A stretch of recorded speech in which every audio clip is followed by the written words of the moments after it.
Bem-vindos e bem-vindas ao Etc., o podcast que traz para você a visão jurídica da notícia. O noticiário esse ano vem sendo tomado por um assunto que é a política monetária do Brasil. O Banco Central vem sendo alvo aí de críticas de muita gente. Então, para tratar um pouquinho mais sobre política monetária, falar sobre meta de inflação, sobre taxa Selic, juros, nós convidamos um especialista no assunto, o professor Cleiton Silva. Mas antes de chamar o nosso convidado para a conversa, eu vou dar um tempinho para vocês curtirem o nosso vídeo, para que ele alcance o maior número possível de pessoas. E eu vou também dar aquele tempo para você se inscrever no canal e não perder os próximos episódios.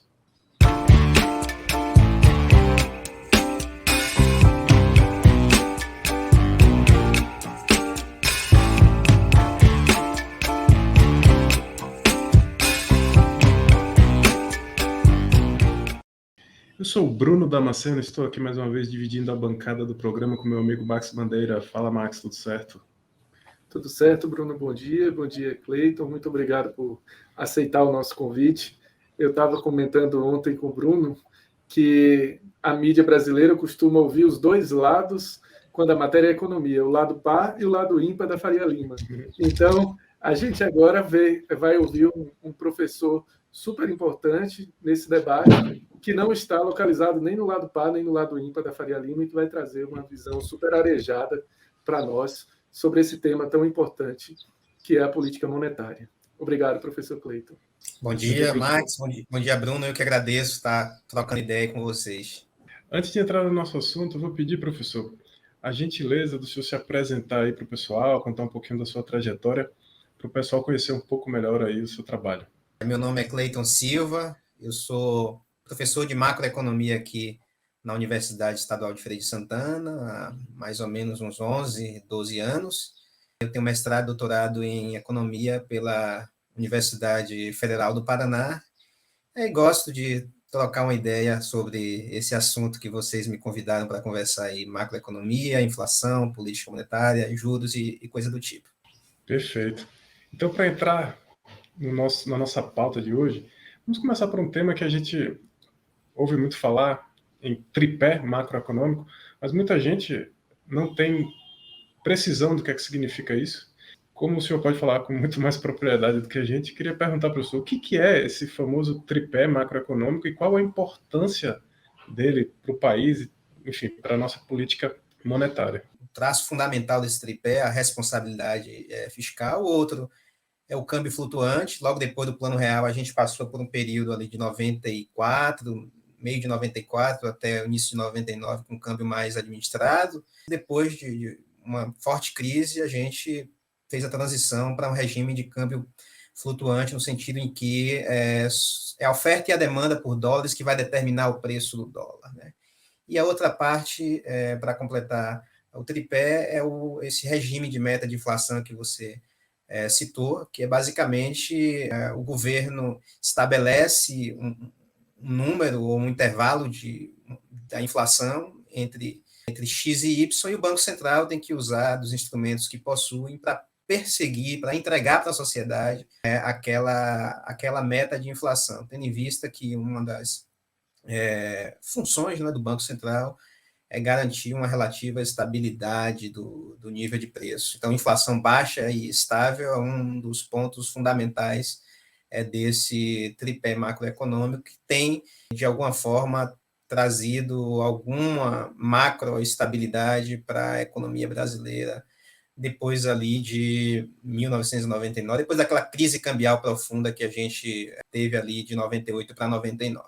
Ainda tratando de meta de inflação, há quem entenda que a meta de inflação atual é irreal. Houve até algumas declarações de pessoas do governo dizendo: se a meta está errada, então se muda a meta.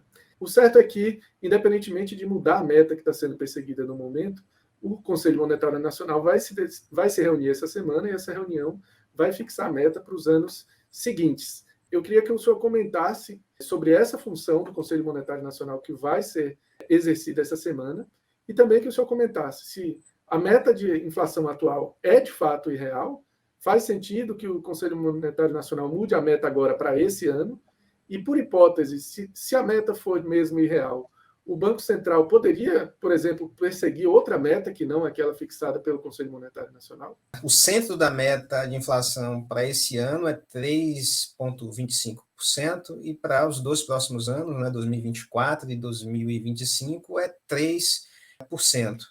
Até o momento. Vamos definir a meta para 2026, agora nos próximos dias.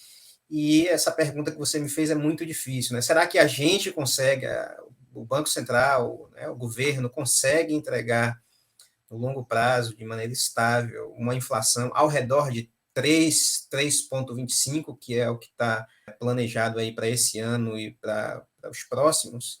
Sinceramente, eu não sei responder, né? Se eu olhar os dados, né, de 1999 para cá, uma média ali de 10 anos, para evitar pegar os anos que a inflação foi muito alta, muito baixa, eu encontro um número próximo a 6% ao ano para a média de inflação anual que o Brasil tem, né, tem entregado aí nos últimos anos.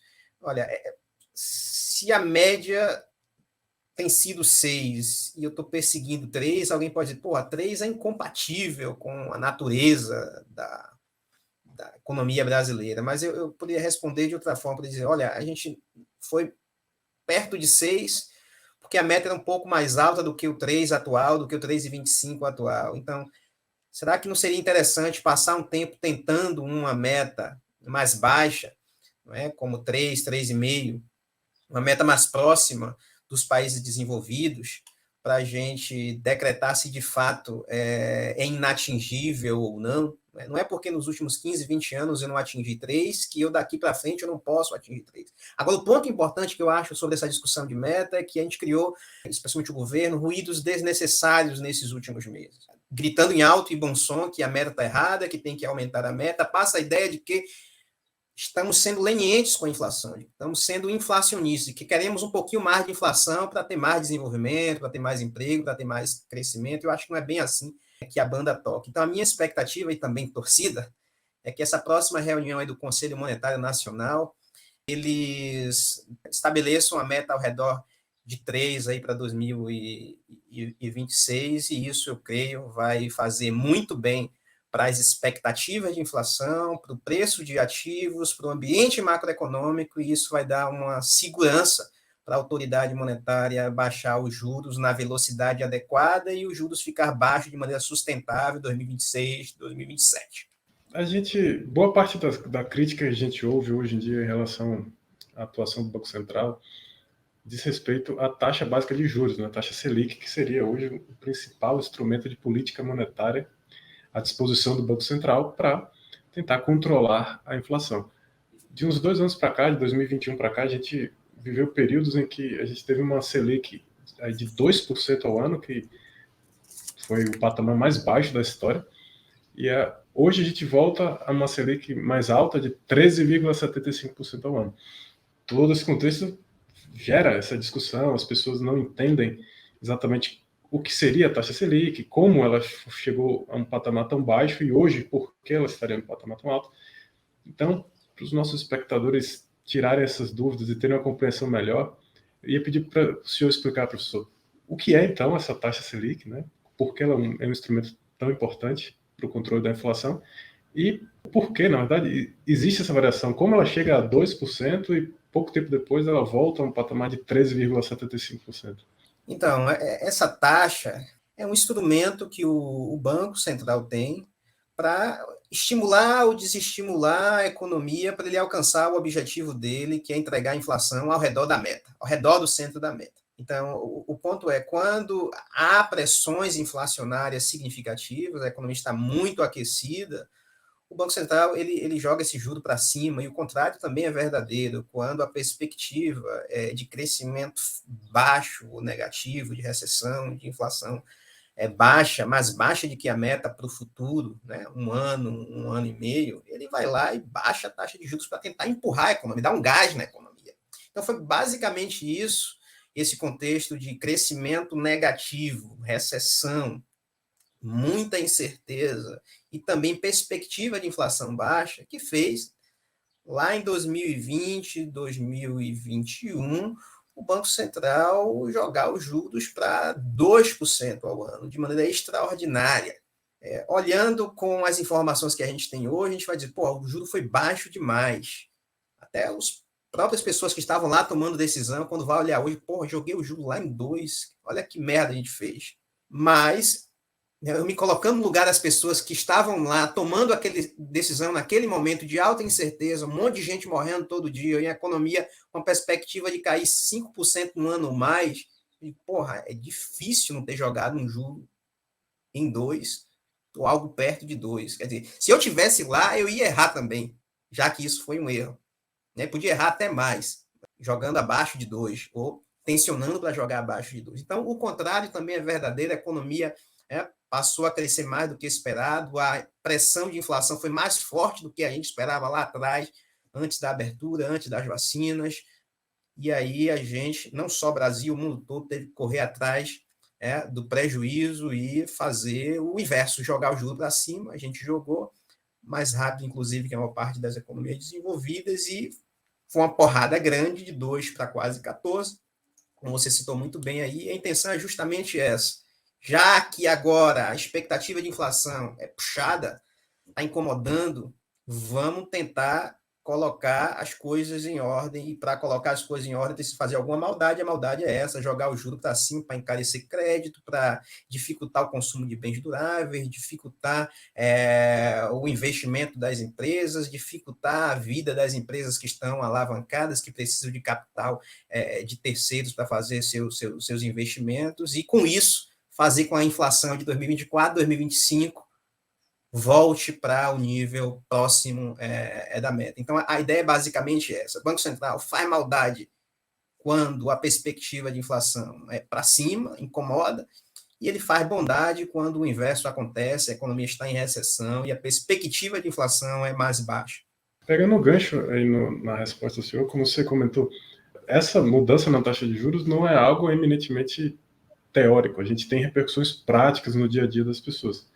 Uma taxa de juros mais baixa pode impulsionar o crescimento econômico, e juros mais altos deixa o crédito naturalmente mais caro, que tende a desestimular investimentos, desestimular consumo. E essa discussão entrou aí na pauta política, né? A gente vê o governo federal criticando o Banco Central, dizendo que essa taxa tem permanecido elevada demais, estaria prejudicando a retomada do crescimento econômico. Então, a gente queria perguntar para o senhor, o que seria quais seriam esses efeitos práticos da mudança da taxa de juros no dia a dia da pessoa, do cidadão, e nós todos, para a gente entender melhor como isso repercute na nossa vida?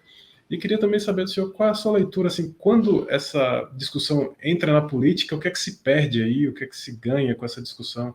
Olha, a discussão de juros, de economia, de macroeconomia em geral, é uma discussão, evidentemente, técnica, mas não é só técnica, é política também.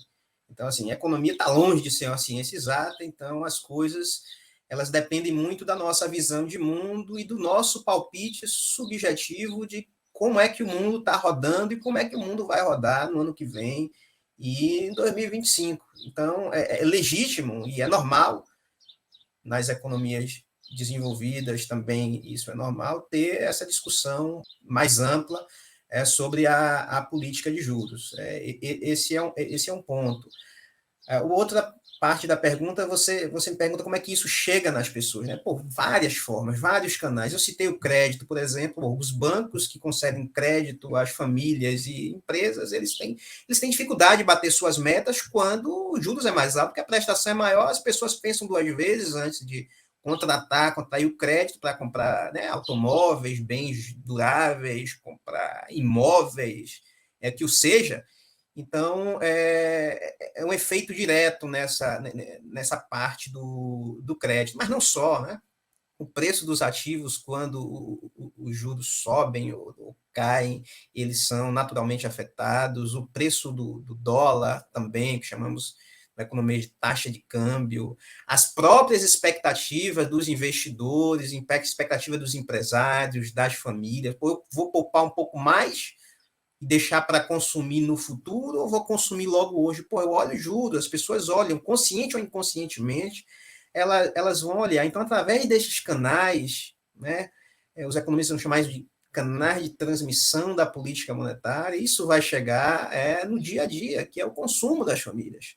No dia a dia, que é a intenção do empresário, do empreendedor em aumentar o tamanho da sua empresa, em investir mais, gerar mais emprego ou menos emprego. É o nervosismo de uma empresária que está muito alavancada. Teve esses dias que isso já ligou algumas 20 vezes para o Roberto Campos Neto para ele baixar logo a taxa de juros e chiou na frente dele em uma audiência pública. Então, isso afeta lá na frente tanto a atividade econômica e o emprego, quanto os próprios preços e salários. Então, a intenção do Banco Central é exatamente essa: chegar no crédito, chegar no câmbio, chegar nas expectativas, chegar no preço dos ativos, para, com isso, chegar no consumo, no investimento e, por fim, afetar tanto a evolução dos salários quanto a evolução do nível de preços, que é aquilo que nós economistas chamamos de inflação. Não é automático, não é linear e não é com certeza. É tudo com incerteza. E essa incerteza também a gente leva em conta em nossos palpites sobre como essa discussão recente, se o juro está alto demais ou está baixo demais. Perfeito, professor. No início desse ano, final do ano passado, início desse ano, houve muitos palpites sobre a possibilidade da dívida pública entrar numa trajetória de descontrole, do Brasil estar numa trajetória que ia levar à dominância fiscal e que a inflação sairia de controle, que o governo não conseguiria honrar seus compromissos. Alguns desses palpites envelheceram mal. A gente vê hoje que é muito fácil apontar, pegar um tweet de alguém falando no final do ano passado que a Selic ia chegar a 20%, que o dólar a R$6 já está barato, e hoje é muito fácil apontar o dedo. Um dos principais argumentos que eram utilizados no final do ano passado é que não havia uma sinalização firme do governo entrante e de sua equipe de compromisso com o equilíbrio fiscal. Não havia exatamente um consenso sobre o tema. E essa percepção fazia, provavelmente, o investidor exigir um retorno maior para financiar a dívida pública do país. Por outro lado, esse risco fiscal também criava uma pressão, também poderia criar, se tivesse sido concretizada, uma pressão inflacionária, na visão de algumas correntes do pensamento econômico, e isso exigiria juros mais altos para combater o avanço dos preços. Na prática, o que a gente viu foi que no primeiro semestre o governo acabou entregando um arcabouço fiscal que está sendo aí aprovado de forma rápida pelo Congresso. Existe também uma discussão de reforma tributária que está enfrentando aqui e ali alguma resistência, mas pode ser que passe, e o ministro da Fazenda declarou até ontem que essa reforma tributária pode ser o novo plano real do Brasil, então pode produzir um efeito estrutural na economia nacional. E a gente viu que o cenário aparentemente é um pouco diferente, o que levou até o Copom a colocar na sua ata uma visão ainda não unânime, mas majoritária, no sentido de que pode haver alguma redução na taxa de juros na próxima reunião. O que eu tenho a perguntar é o seguinte: em junho de 2023, o cenário é diferente do final de 2022, do início desse ano, e ao manter a Selic nessa taxa que a gente tem hoje, o Banco Central pode estar vendo alguma coisa que a gente não está vendo? Muito boa pergunta e difícil também, né? Primeiro, assim, quando a gente olha o final do ano passado e o início desse ano até março, o cenário era de completa incerteza. Incerteza quanto à trajetória da política fiscal, quanto à saúde das contas públicas brasileiras, ponto.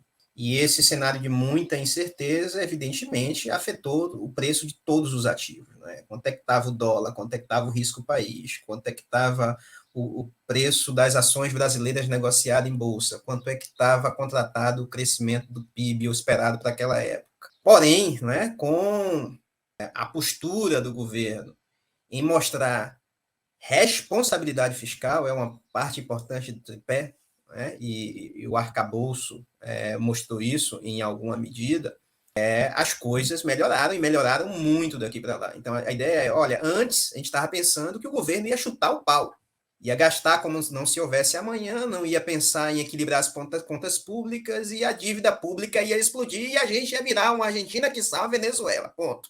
E aí o ministro Haddad entrega o arcabouço fiscal, né, Você perguntar 10 economistas, todos eles vão criticar de alguma forma o arcabouço fiscal, inclusive eu fiz alguma crítica, né, não estrutural, mas pontual a esse arcabouço, mas o ponto é, depois desse arcabouço, acabou o cenário de explosão da dívida. A dívida vai continuar crescendo daqui para 2026? Muito provavelmente, mas vai crescer a taxas cada vez menores se não essas metas estipuladas no arcabouço fiscal forem cumpridas, né? Zerar o déficit no ano que vem, alguma coisa próximo disso, e ter algum superávit ali 2025, 2026. Então, tudo isso junto e misturado afeta a expectativa, a gente vê de março para cá, só melhora.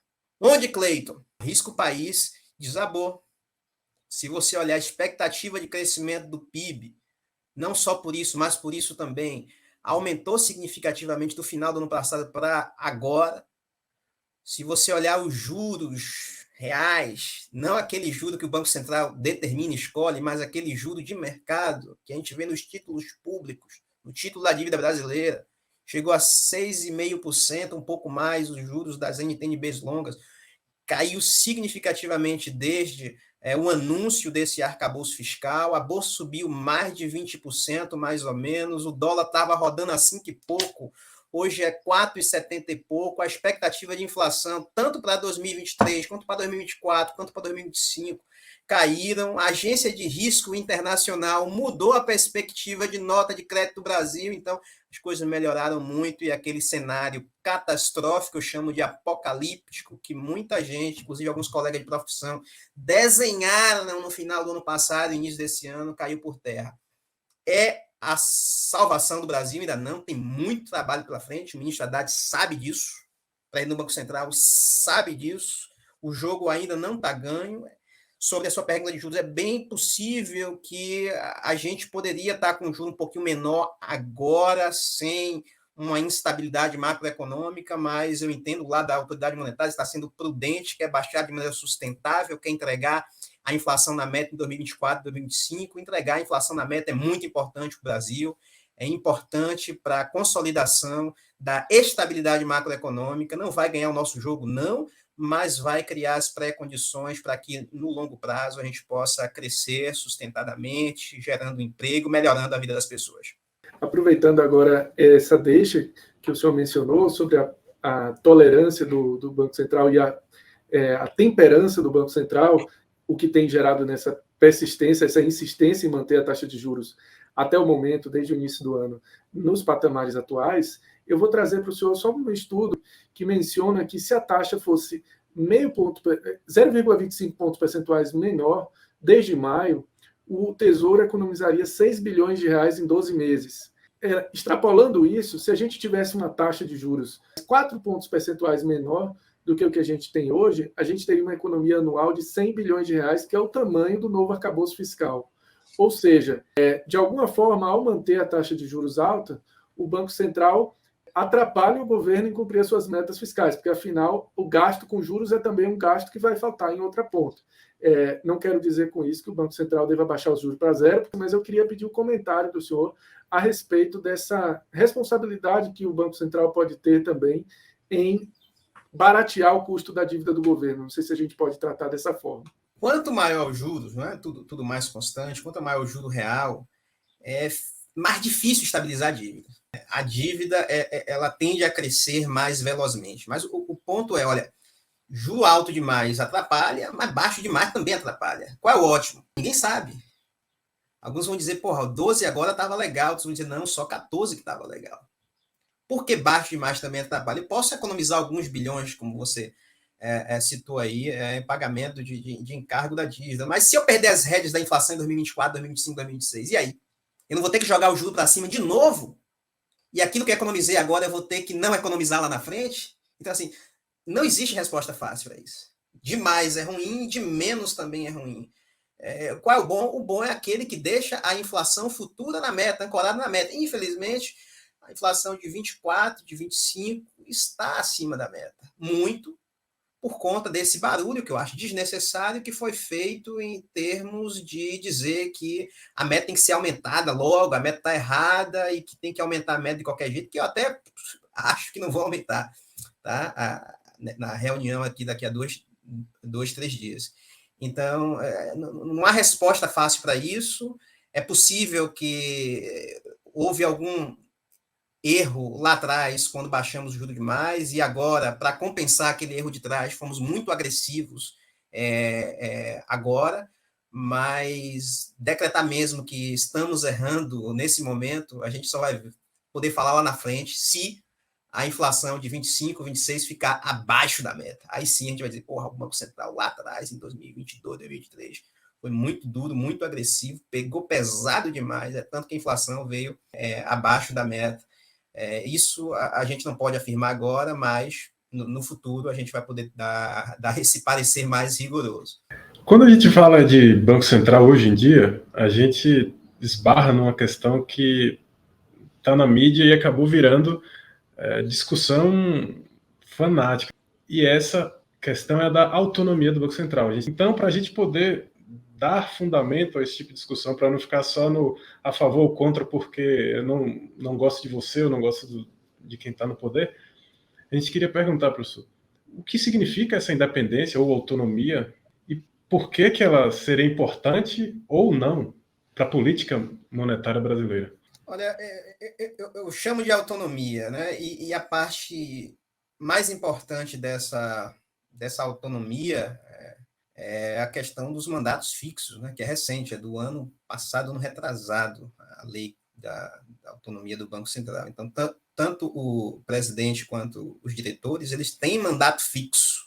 Na prática, o que isso implica? O presidente da República, ele não escolhe, né? No ano ou no segundo ano após a sua posse, o presidente do Banco Central, ele fica com o presidente do Banco Central escolhido pelo presidente da República anterior, que é exatamente o que está acontecendo agora. Na prática, eu acho que o Banco Central do Brasil ele já tinha um forte grau de autonomia. Você pega lá desde Arminio, né, quando criou a meta de inflação, 99, governo FHC, você não tinha presidente da República demitindo presidente do Banco Central, nenhum dia demitia ministro da Fazenda, mas presidente do Banco Central, o Arminio só saiu quando o Lula entrou, que entrou o Meirelles só saiu quando a Dilma entrou o Tombini só saiu quando o Willian entrou, o Temer colocou, e o Willian só saiu quando o Bolsonaro entrou, botou o Campos Neto, e agora vê a autonomia formal, digamos assim, está em lei, e, claro, se fosse sem a lei, o Lula ia tirar o Campos Neto, evidentemente, é mais do que claro isso, é óbvio, ia colocar alguém da sua escolha. Ele só vai poder fazer isso, acho que final do ano que vem, vai colocar alguém da sua escolha, e eu vejo com bons olhos, avanço institucional, faz parte do avanço das nossas instituições. Volta e meia, quando a gente cria avanços institucionais, alguém vai chiar, e é normal, faz parte da política. Chiado no plano real, normal, chiado com a lei de responsabilidade fiscal, normal. Chiaram agora com o arcabouço fiscal do Haddad, inclusive os amigos dele, gente do próprio Partido dos Trabalhadores, de deputado, que não sei como votou a favor, mas antes tinha dito que o arcabouço era alguma coisa como um pacto com o demônio, alguma coisa desse tipo. Então, faz parte da democracia as queixas, as críticas, mas, trocando em miúdo, eu vejo com os bons olhos essa coisa de o governo diz qual é a meta, o Banco Central vai lá, seu board de diretores e presidente, persegue a meta com o instrumento que tem, e ele é blindado para não ser demitido pelo presidente da República, porque não quis ou não deixou de fazer alguma coisa que o presidente da República quis que fizesse naquele momento, inclusive com fins eleitoreiros. Volta e meia acontece.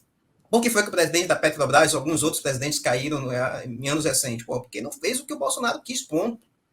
Então, eu acho que essa coisa de mandato fixo em algumas instâncias como o Banco Central é algo importante, vem somar para as instituições brasileiras. Perfeito. Essa lei que o senhor comentou, a Lei Complementar 179 de 2021, que trouxe aí os mandatos fixos do Banco Central, ela também trouxe o chamado triplo mandato, que seria o objetivo do Banco Central de assegurar a estabilidade de preços e zelar pela estabilidade e eficiência do sistema financeiro, suavizando as flutuações do nível de atividade econômica e fomentando o pleno emprego. Na prática, como é que o Banco Central trabalha para equilibrar esses três mandatos de estabilidade financeira, preços e da atividade econômica? essas três coisas simultaneamente, o Banco Central persegue com um instrumento da política de juros, né? Política monetária tradicional. Então, na prática, como é que eu vejo isso? Né? Primeiro, o que tem um número específico para ele cumprir o mandato, para dizer se falhou, se não falhou, para escrever cartinha ou não escrever cartinha para o ministro da Fazenda, da sociedade, explicando por que falhou, porque estourou a meta, é a inflação. A meta 2024, 2025 é entre 1,5% e 4,5% ao ano. Ficou abaixo de 1,5%, acima de 4,5%, falhou. Falhou, escreve carta, explica, mostra os caminhos pelos quais ele vai trilhar para não falhar de novo. A questão do suavização do nível de atividade econômica e fomento do pleno emprego, a mim me parece que quando você alcança a meta de inflação, quando as expectativas estão ancoradas, eu acho que meio que automaticamente você está suavizando o nível de atividade econômica e automaticamente você está fomentando o pleno emprego. A economia não está com mais emprego do que o potencial, nem com menos emprego do que o potencial. O ponto é que esses objetivos secundários não tem um número para você dizer que falhou ou não falhou. O que é suavizar o nível de atividade econômica em termos objetivos? Diminuir o desvio padrão da taxa de crescimento do PIB, um negócio que é difícil até de explicar.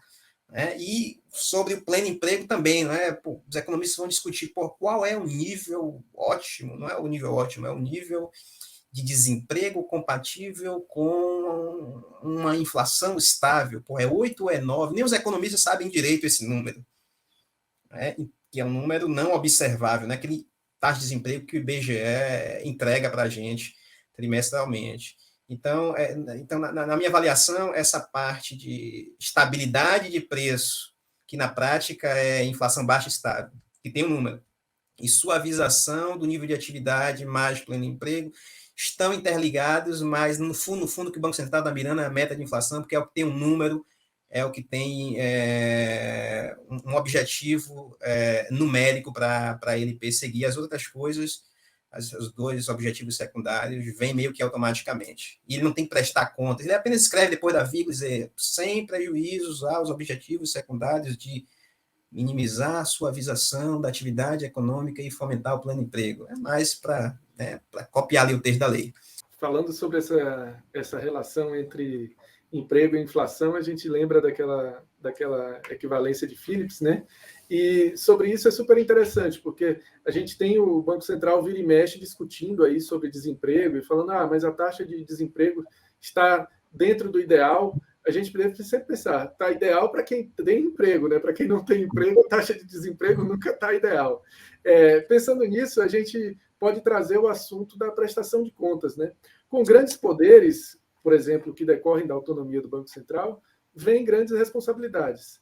Com a autonomia, os olhos dos agentes se voltaram com cada vez mais atenção ao próprio Banco Central, que tem sido questionado e cobrado, e menos ao governo, porque agora a gente sabe que o governo não indica todos os diretores do Banco Central, provavelmente ele só vai conseguir ter feito isso no final do mandato, e então o Banco Central acaba tendo que prestar contas de forma individual e em nome próprio. Considerando isso, eu ia perguntar ao senhor se você acredita que o Banco Central presta contas à sociedade adequadamente hoje e o que poderia ser feito para que o diálogo com a sociedade ficasse mais claro. Talvez até levando em consideração essa equivalência de Phillips aí, essa curva de Phillips, como um exemplo. Como é que o Banco Central pode explicar para o sujeito que está desempregado que a taxa de desemprego do Brasil está dentro do ideal? O Banco Central presta contas, sim, ao governo, à sociedade, ao Congresso, né?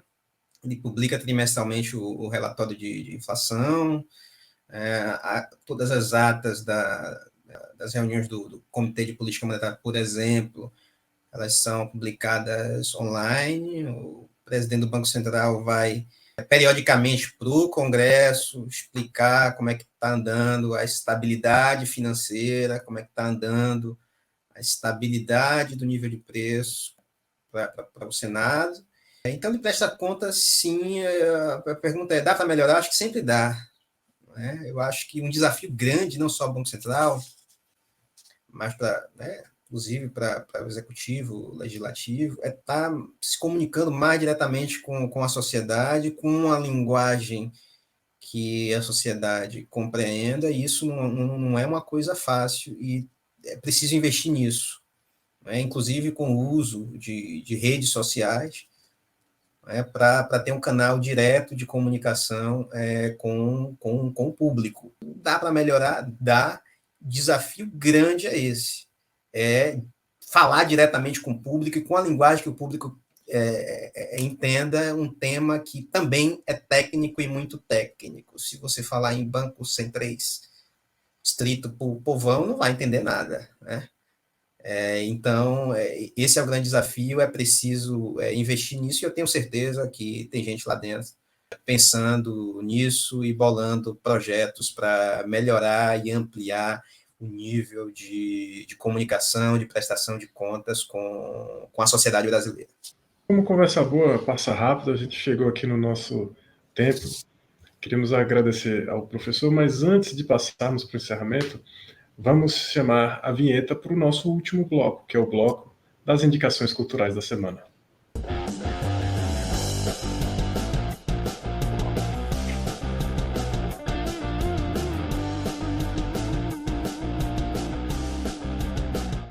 Como já é costume aqui no nosso programa, que vai ao ar às sextas-feiras, nós pedimos sempre a gentileza do nosso convidado fazer uma indicação cultural para o pessoal se descontrair aí no final de semana, depois de uma semana de muito trabalho, de muito estudo. E é aquele momento que vocês tanto repercutem, que gera tanto engajamento aí nas redes sociais, comentários e até mensagens aí, inclusive para os próprios convidados, pedindo mais dicas e mais informações sobre os passeios, sobre os filmes, os livros. Então, professor Cleiton, a gente queria pedir aí para o senhor, por favor, uma indicação cultural para o pessoal se descontrair um pouquinho aí nesse final de semana que está chegando. Então, eu vou indicar um passeio, né, que inclusive eu fiz recentemente, um lugar que eu não conhecia, e depois eu não acreditei, porque eu não conhecia esse lugar, um lugar que está tão perto aqui de mim, aqui na Bahia, e é um paraíso na Terra. Chama a Ilha de Boipeba, aqui na Bahia, então vale muito a pena. Quem não conhece, eu acho que muitas pessoas que vão ouvir aqui assistir a gente conhece, e outros não, então vale muito a pena dar uma passada por lá. Perfeito, professor. Pensei que o senhor ia indicar o jogo do Bahia, que como eu e o Bruno, o senhor torce para o Bahia, né? O Bahia ganhou do Palmeiras aí na última quarta-feira. Então, tem coisas melhores.